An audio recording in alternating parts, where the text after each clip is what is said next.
ذاکر نالائق صاحب ویسے تو کہتے ہیں کہ جی میرا تقابل دیان پہ بہت کام ہے، میں نے بڑی ریسرچ کی ہے، میں یہ ہوں میں وہ ہوں، اور بڑی بڑی باتیں اور ایک ہیرنگ کے ماشاءاللہ کروڑوں روپے ماشاءاللہ شاپ کے اندر کر رہے ہیں۔ ذاکر نالائق صاحب تحقیق نام کی کوئی چیز ہوتی ہے کہ نہیں ہوتی؟ اعوذ باللہ من الشیطان الرجیم، بسم اللہ الرحمن الرحیم، اللہم صلی علی محمد وآل محمد وعجل فرج آل محمد ولا ندعهم۔ تمام مومنین کو عالی مدد، والسلام علیکم ورحمۃ اللہ وبرکاتہ۔ سامعین محتشم، آج ڈیفینیٹلی ٹائٹل آپ ہماری ویڈیو کا دیکھ چکے ہیں، ایک بہت ہی کرٹیکل قسم کا ٹاپک جو آج کل ذاکر نالائق صاحب نے چھیڑا ہوا ہے، شیعہ سنی اینڈ قرآن۔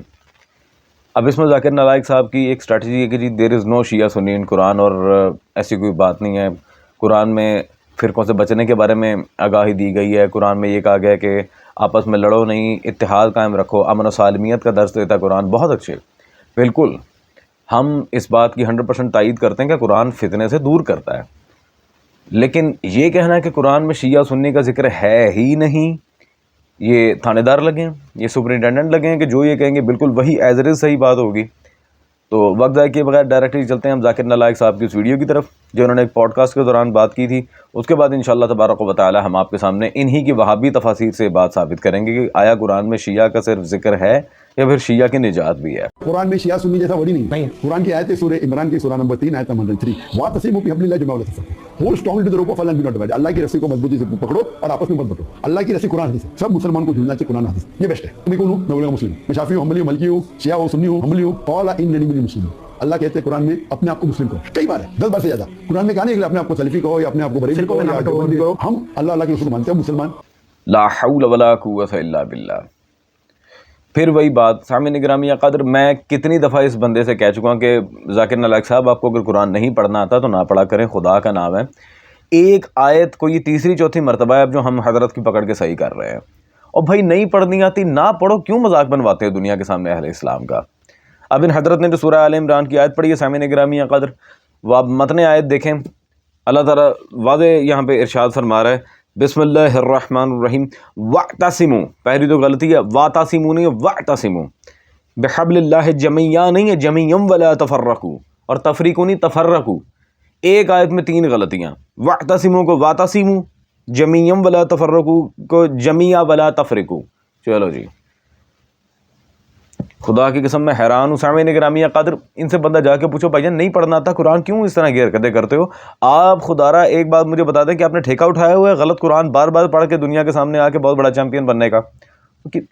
مجھے لٹرلی افسوس ہو رہا ہے کہ مجھے ایسے بندے کو جواب دینا پڑ رہا ہے جسے چلیں بندہ ایک دفعہ کہتا ہے نا کہ آیت غلط پڑھ لی، ہو جاتا ہے انسان سے، ہو جاتا ہے 1 دفعہ 2 دفعہ 3 دفعہ 4 دفعہ، کتنی دفعہ اس بندے نے یہ آیت غلط پڑھی ہے؟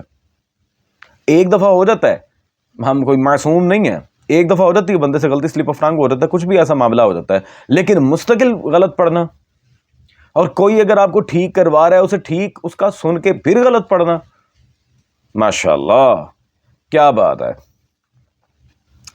اور یہ جو حبل اللہ، اللہ کی رسی ہے، اس کا مطلب یہ کیا لکھتے ہیں جی؟ قرآن اینڈ صحیح حدیث۔ اچھا جی، قرآن اینڈ صحیح حدیث، یہ کون سی تفسیر سے نکالا جی آپ نے حضرت؟ ذرا وڈ یو پلیز الیبوریٹ۔ یہ سامعین میرے پاس وہ کتاب موجود ہے ابن حجر صاحب کی الصواعق المحرقہ، صفحہ نمبر 367 پہ واضح وہ عبارت لکھیں گے، ثعلبی نے اپنی تفسیر میں حضرت امام جعفر صادق صلوات اللہ علیہ سے بیان کیا کہ آپ نے فرمایا ہم وہ رسی ہیں جس کے بارے میں اللہ تعالیٰ فرماتا ہے وَاعْتَصِمُوا بِحَبْلِ اللَّهِ جَمِيعًا وَلَا تَفَرَّقُوا، ہم ہیں وہ رسی، اہل البیت صلوات اللہ علیہ مجمعین ہیں وہ حبل اللہ۔ اللہ کی رسی سے مراد کون ہے؟ رسول اللہ صلی اللہ علیہ وسلم کی اہل البیت۔ سامعین، جس طرح پچھلے دنوں ہم نے اہل ذکر پہ ان حضرت کو ایکسپوز کیا تھا، آج دوبارہ الحمدللہ یہ اللہ کی رسی پر ہم نے بات کی، یہ حبل اللہ اور اہل الذکر کے معاملے میں جو سارا آپ کے سامنے ڈسکشن کا معاملہ ہوگا۔ اور دوسرا مجھے یہ بات سمجھ نہیں آتی کہ ذاکر نالائق صاحب ویسے تو کہتے ہیں کہ جی میرا تقابل دیان پہ بہت کام ہے، میں نے بڑی ریسرچ کی ہے، میں یہ ہوں میں وہ ہوں، اور بڑی بڑی باتیں اور ایک ہیرنگ کے ماشاءاللہ کروڑوں روپے ماشاءاللہ شاپ کے اندر کر رہے ہیں۔ ذاکر نالائق صاحب تحقیق نام کی کوئی چیز ہوتی ہے کہ نہیں ہوتی؟ کبھی اسمرتی کے، کبھی رگ وید کے، کبھی سام وید کے، یجر وید کے، اتھر وید کے، کوک شاستر کے، دھرم شاستر کے، نہیں ارتھ شاستر کا آپ نے کبھی حوالہ نہیں دیا، الحمدللہ وہ فقیر نہیں دیا تھا۔ اور مہابھارت کے، بھگوت گیتا کے، اور حال ہی میں الحمدللہ بھگوت گیتا کی شرح بھی ہو چکی ہے. آپ کے علم میں اضافے کے لیے بات کر دوں، آپ سے زیادہ تقابل دیان پہ فقیر کی ریسرچ ہے، بھگوت آنند ساگر. خیر، تو سامعین گرامی قدر، اب یہ کیا مثلاً کیا یہ اتنی کتابوں کے نام لینا، اور قرآن میں جو ٹیچنگز آئی ہیں انہی کو پراپرلی اگر عوام کے سامنے رکھ کر انوگریٹ نہ کر سکے تو پھر کون سا تقابل دیان پہ ان کی ریسرچ ہے. شکر ہے کہ ابھی تک کسی ہندو نے قرآن پڑھ کے ان کے اوپر آگے اس بات پر واویلا نہیں مچایا، نہیں تو انہوں نے ذلیل ہو جانا تھا.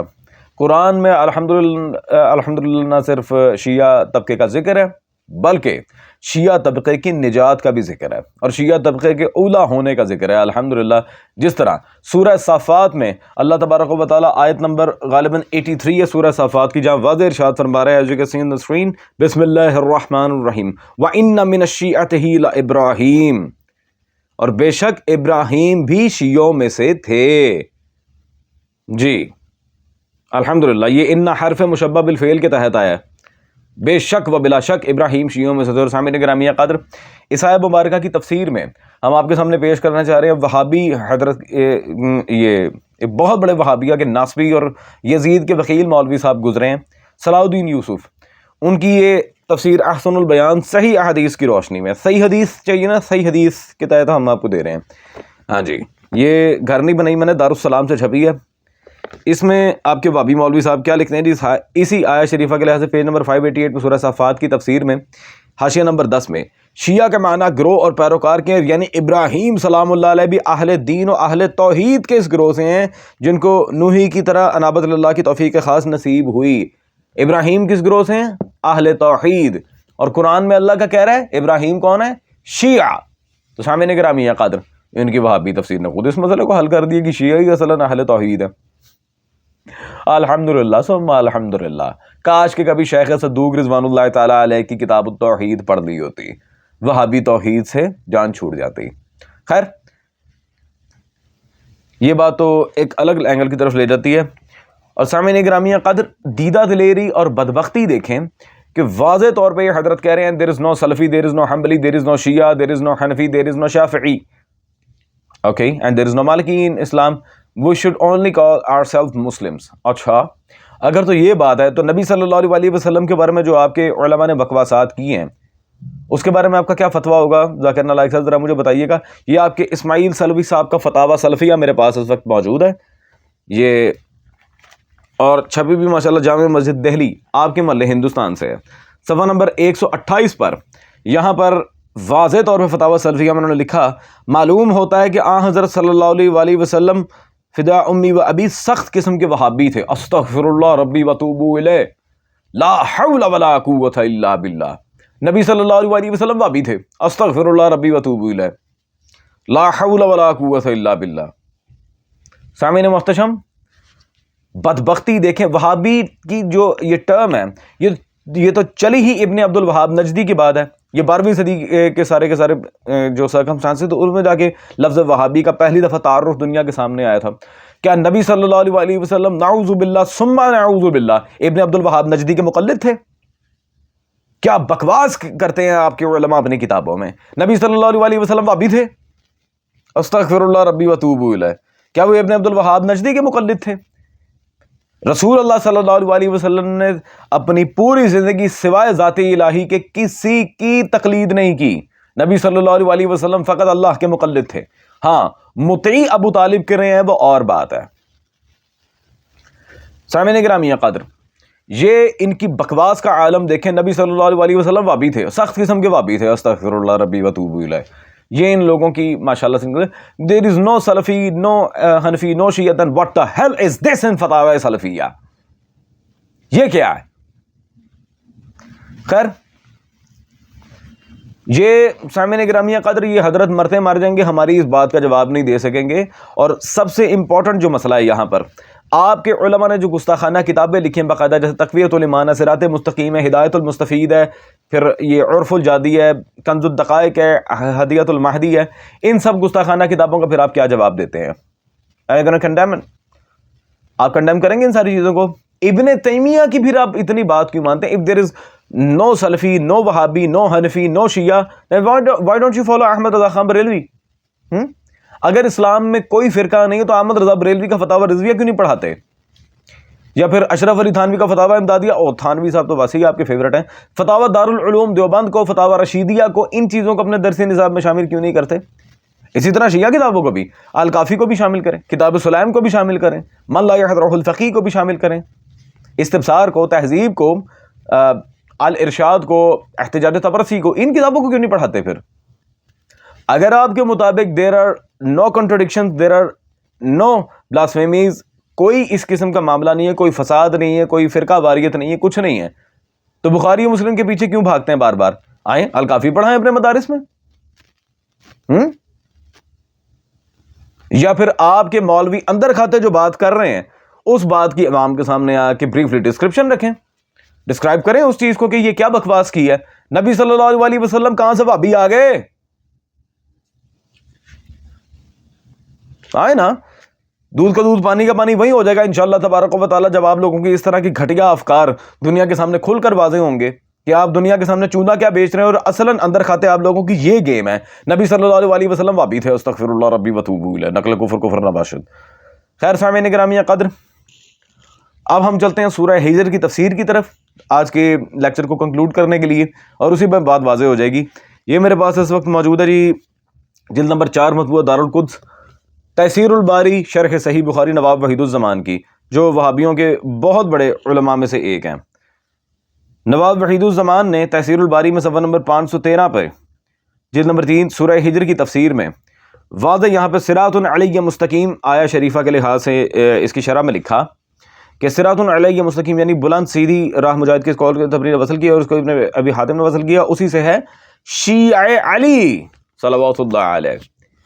حقیقی راہ مستقیم سے مراد کیا ہے؟ شیعہ علی، حیدر کرار صلوات اللہ علیہ کے شیعہ اصل صراط مستقیم ہے، الحمدللہ اسی سے شیعہ علی۔ یہ کون کہہ رہے ہیں؟ آپ کے وہابی مسلک کے نواب وحید الزمان صاحب۔ سامعین محتشم، تو یہ مجھے نہیں لگتا کہ کبھی ذاکر نالائق صاحب نے اپنے وہابی علماء کو غور سے پڑھا ہوگا۔